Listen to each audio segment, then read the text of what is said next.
Find a new way to live in Toronto's coveted Forest Hill neighborhood. Foray by Canderel blends thoughtful, livable suite design with refined finishes and more than 50,000 square feet of amenities, including wellness spaces, work-from-home areas, fitness facilities, and places to unwind. A modern, elevated community crafted for the life you've earned. Your next home starts from $599,000. Learn more at live@foray.ca. That's live@FORET.ca.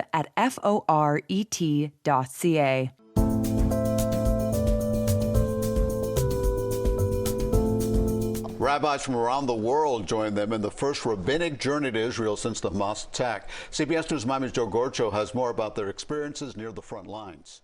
A CBS News report from October 2023 profiled Montreal Rabbi Yisroel Bernath and 24 of his Chabad colleagues from North America. They got onto a plane just days after the October 7th Hamas attack and were among the first diaspora delegations to arrive in the Jewish state during those initial dark days. They made their way to shattered communities like Kibbutz Be'eri and Kfar Aza, comforting the families of the missing and murdered victims and ministering to the wounded, including IDF soldiers in hospitals. At the time, Rabbi Bernath, who's also known as the Love Rabbi for his popular relationship broadcasts and matchmaking service, told reporters he felt he had to come to bear witness. He admitted being stunned by the horrific scenes which reminded him of the Holocaust. Several weeks later, 3 Israeli hostages managed to escape from their Gaza captors, only to be shot and killed by IDF soldiers who mistakenly thought they were terrorists. One of the grieving mothers publicly forgave those soldiers involved and showed compassion and grace in the face of unbearable tragedy. That gesture is part of Rabbi Bernath's new book, published 2 years later, about how people can and should move past the pain and trauma which this generation of Jews is living through. His book is entitled The Forgiveness Experiment. He weaves Torah teachings with psychology and even provides exercises, encouraging people to let go of their anger and suffering, not to forget or excuse, but to reclaim control over their own story. I'm Ellen Besner, and this is what Jewish Canada sounds like for Friday, April 17th, 2026. Welcome to North Star, the flagship news podcast of the Canadian Jewish News, and made possible thanks to the generous support of the Ira Gluskin and Maxine Granovsky-Gluskin Charitable Foundation.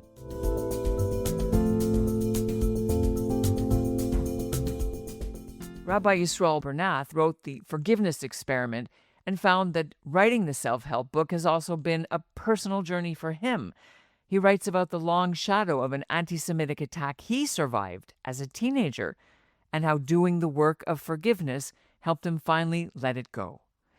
The book was released ahead of Yom Ha-Zikaron next week, when Jews and Israelis around the world honor the 25,000 soldiers, police officers, and security personnel who have died defending Israel, and the 5,000 civilians killed by terrorists. Rabbi Bernath knows his book is a prescription that may be too soon to swallow in some cases. For many Jews, the pain of October 7th is still unfolding. As he grapples with that question himself, he sits down with the North Star's producer, Andrea Varsany, and here's that conversation. Let's just start at the beginning. You call your book The Forgiveness Experiment, and you frame it as a personal experiment.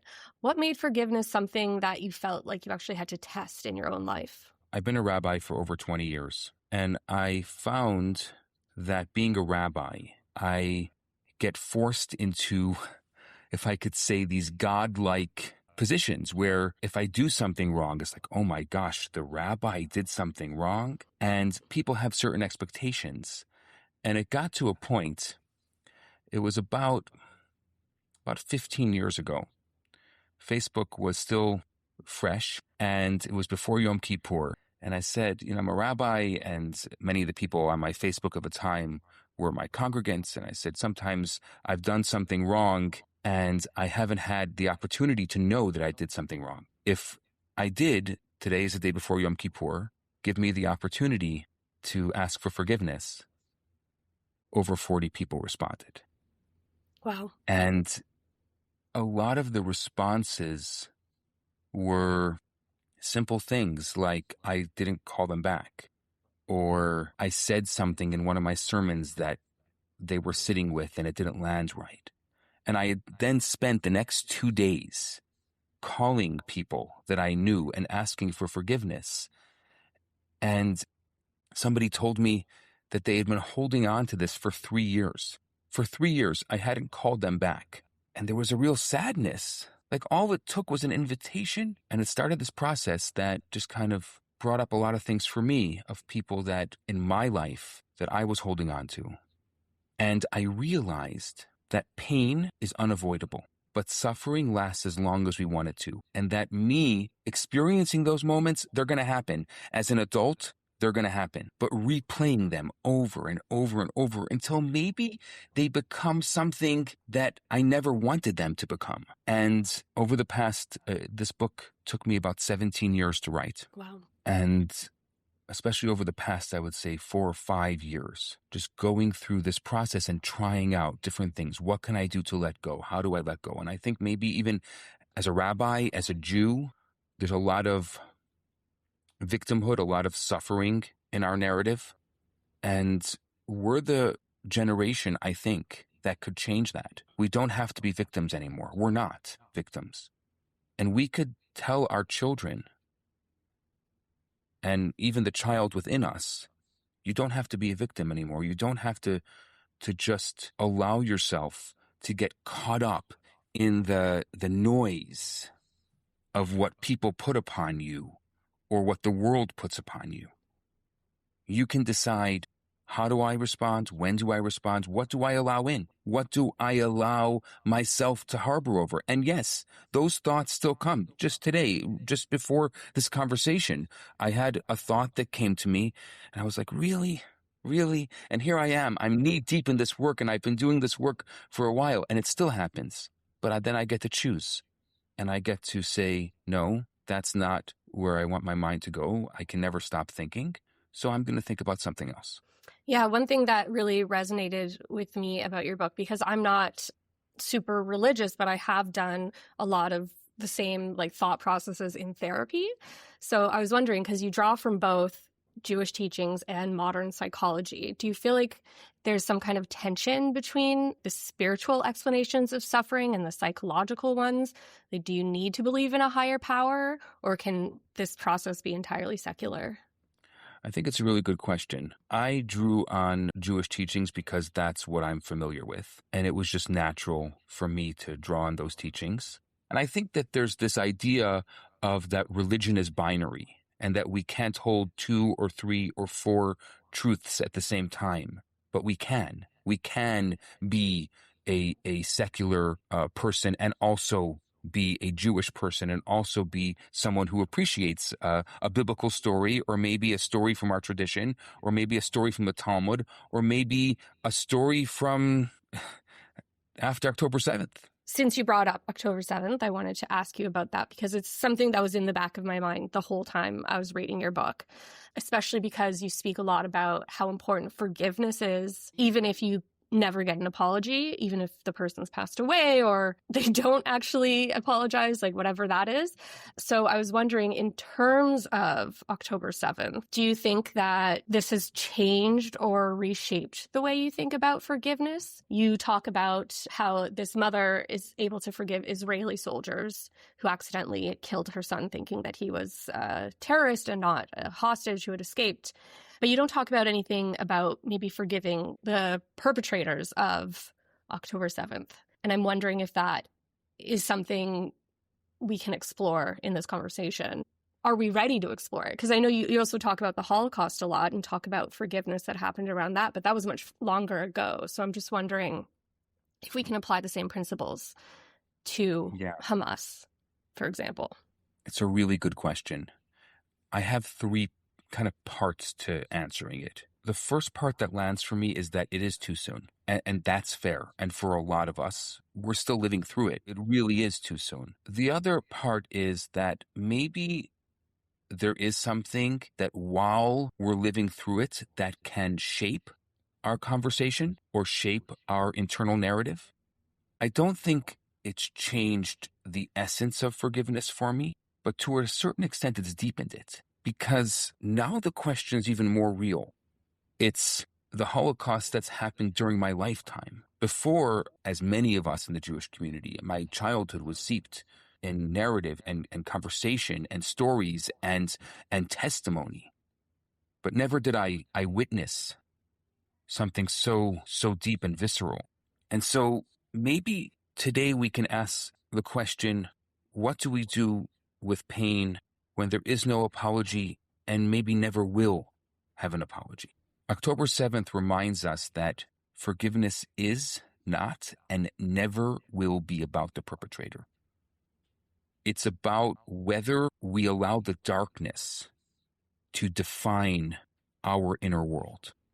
Forgiveness does not replace justice. We pursue justice with full strength, but internally, we still have a choice whether we want to carry the pain as a permanent identity. Most people think that in order to forgive, you have to respond to an apology. Or other people think that forgiveness is weakness. What I want to add to the conversation is that forgiveness is self-liberation independent of circumstances. That's why I find it so interesting to try and apply it to this moment that we're currently living through.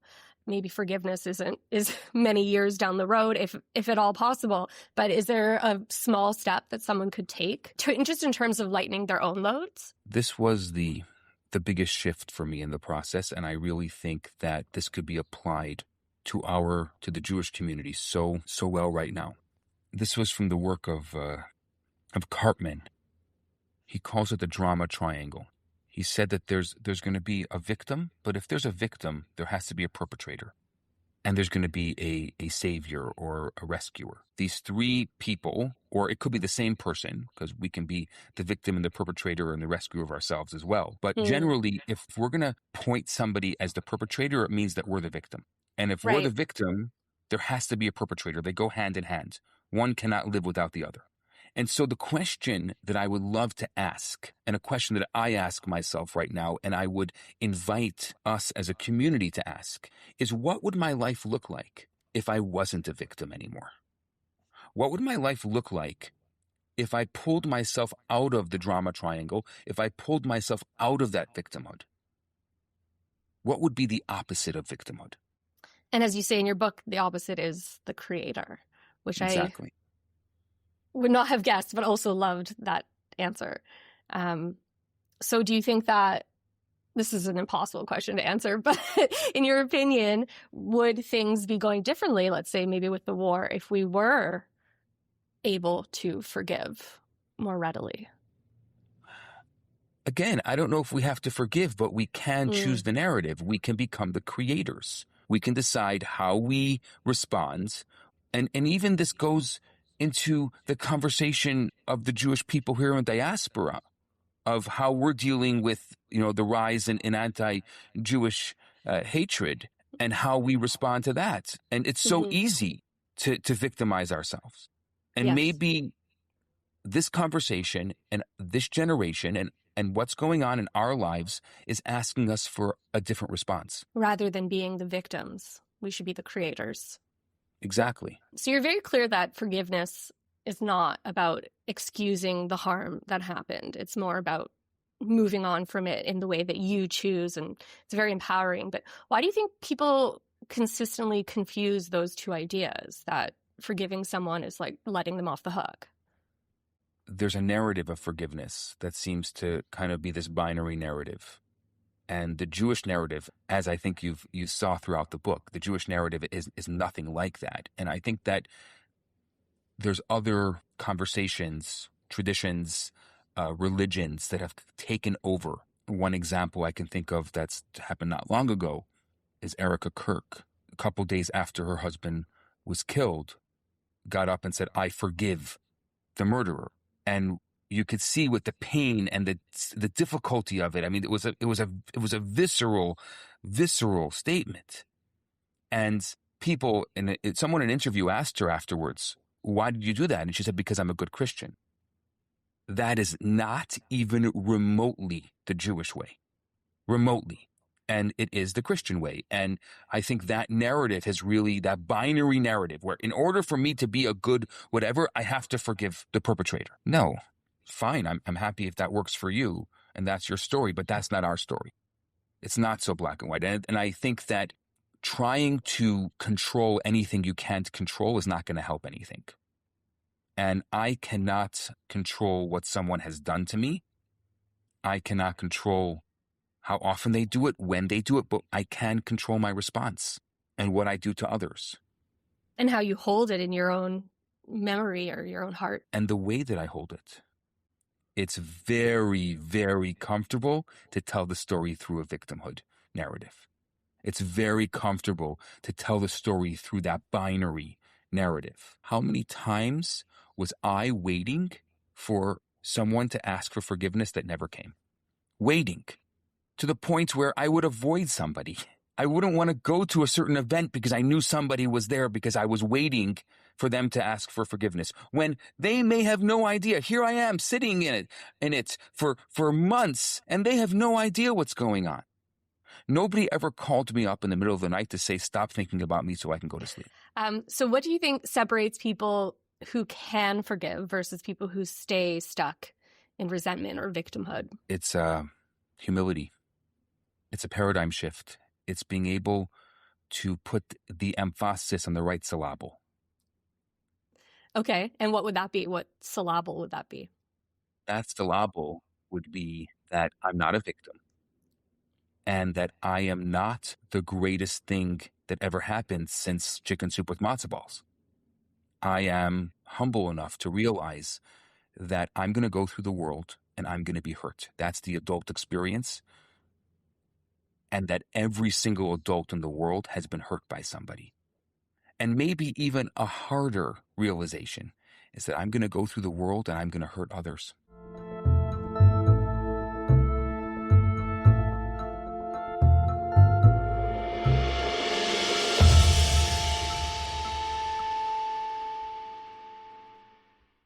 So your book, it's not just a story or philosophy. There's also a workbook element to it.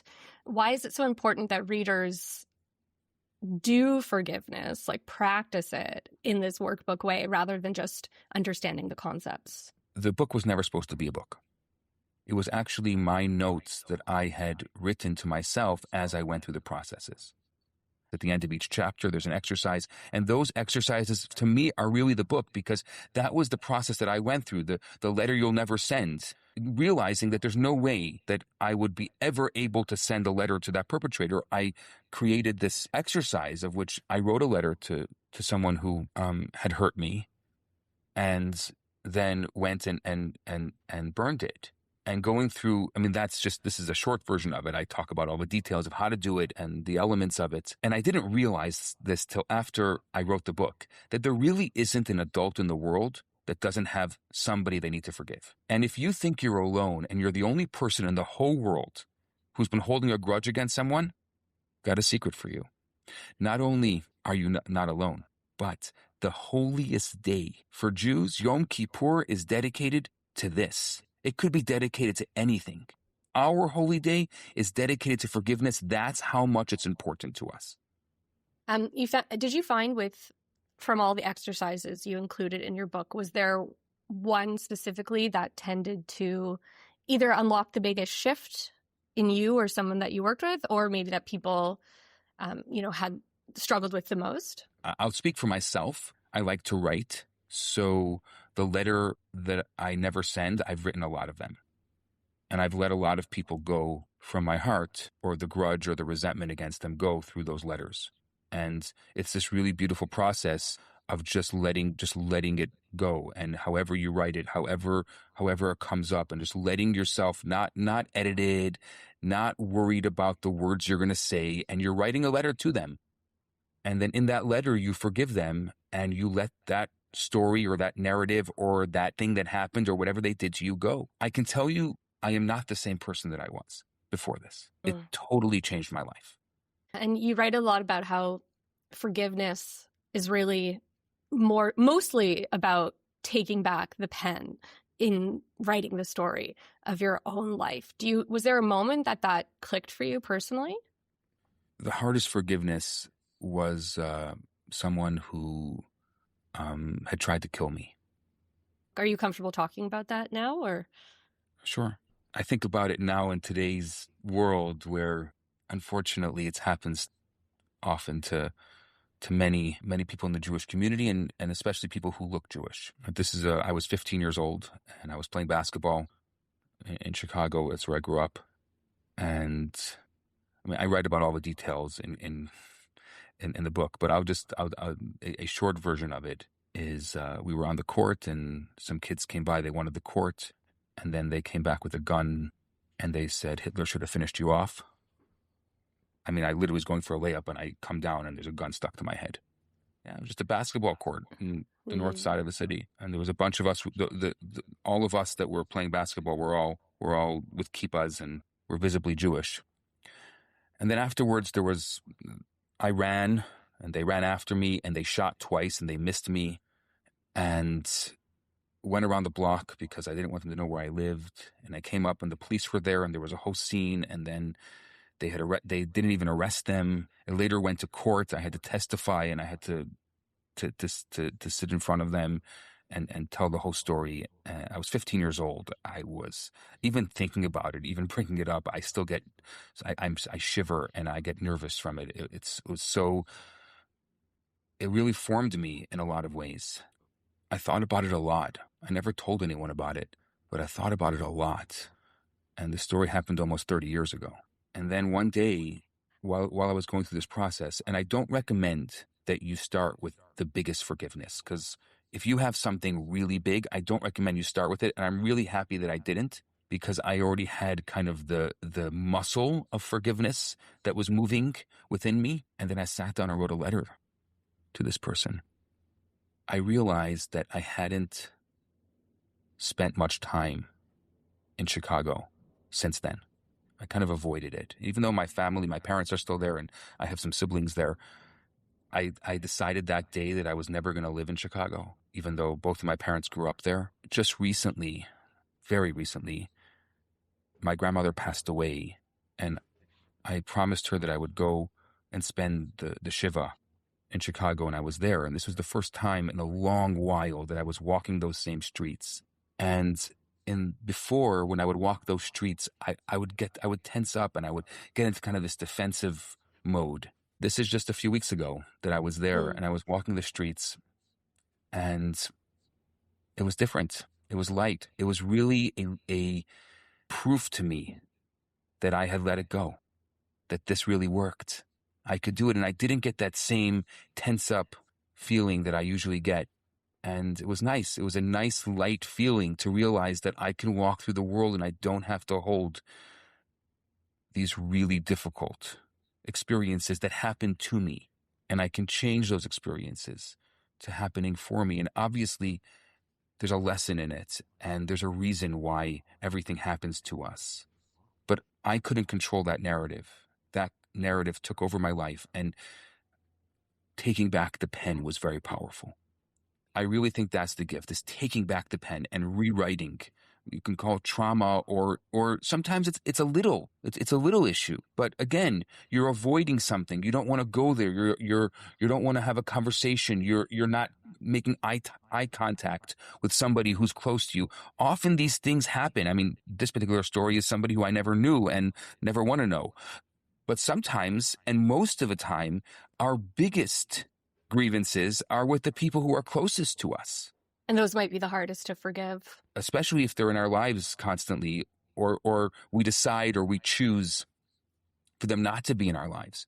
There was a study that came out recently, and it shocked me that something like 30% of Americans don't talk to a family member.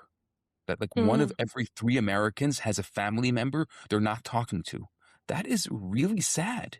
Life's too short, too fragile to have people who are family members. And yes, it could be it's justified. And it could be that you have every reason to do it.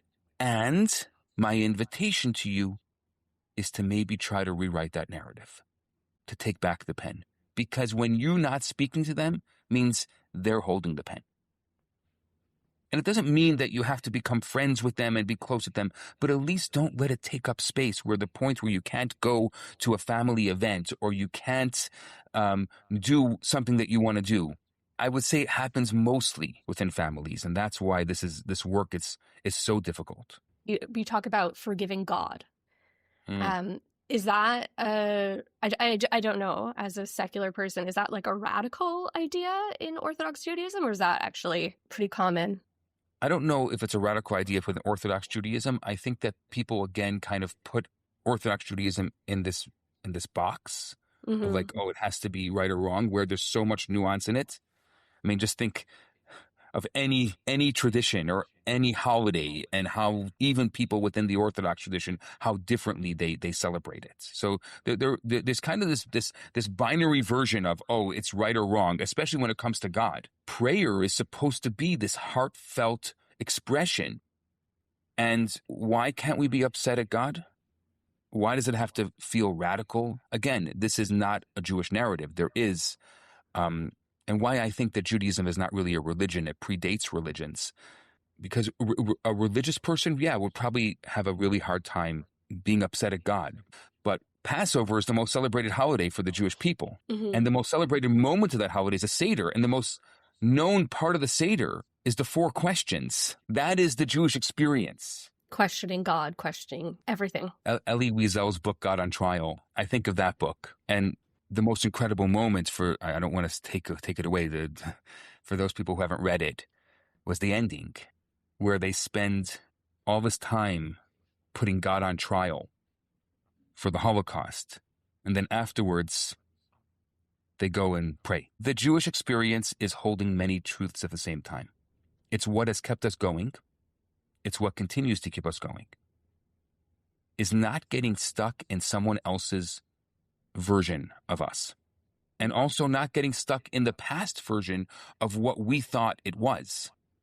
I don't see the problem with being devout and also questioning and holding those at the same time. We are multidimensional people. It is the human experience of being so multidimensional and allowing ourselves to experience what that is, and also having those anchors and those traditions and those things that we can lean on.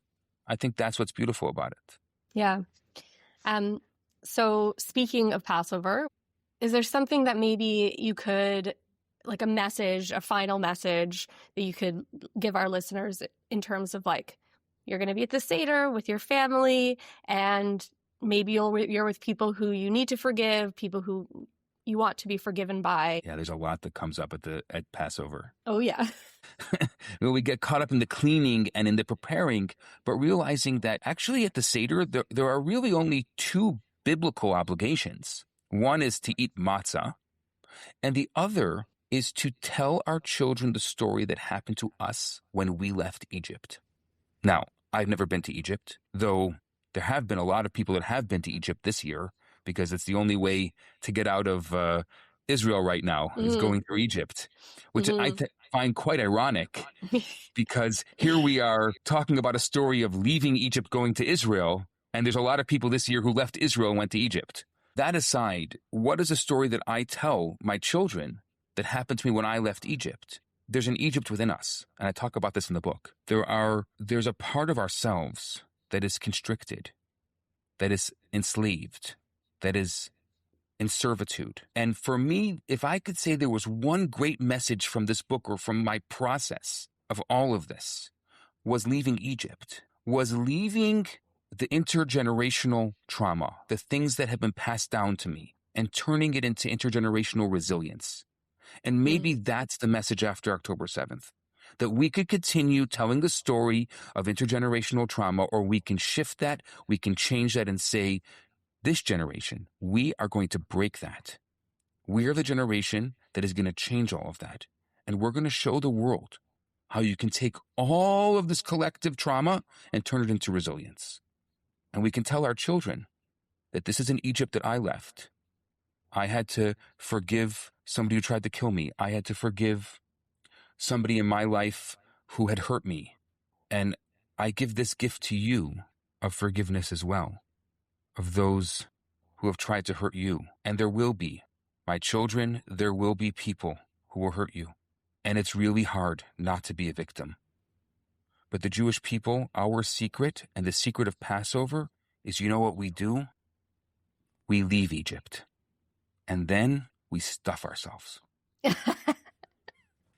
Thank you so much for taking the time to talk with me. Thank you so much. And that's what Jewish Canada sounded like for this episode of North Star, brought to you by the Ira Gluskin and Maxine Granovsky Gluskin Charitable Foundation. You can learn more about the new book and Rabbi Bernath at the links in our show notes. Have you experienced a situation where you eventually decided it was better for your own mental health to forgive? Write to us at info@thecjn.ca. Thanks to Andrea for today's amazing show, which was also produced by our North Star team of Zachary Judah Kaufman, Michael Freeman, and Alicia Richler. And thanks for listening.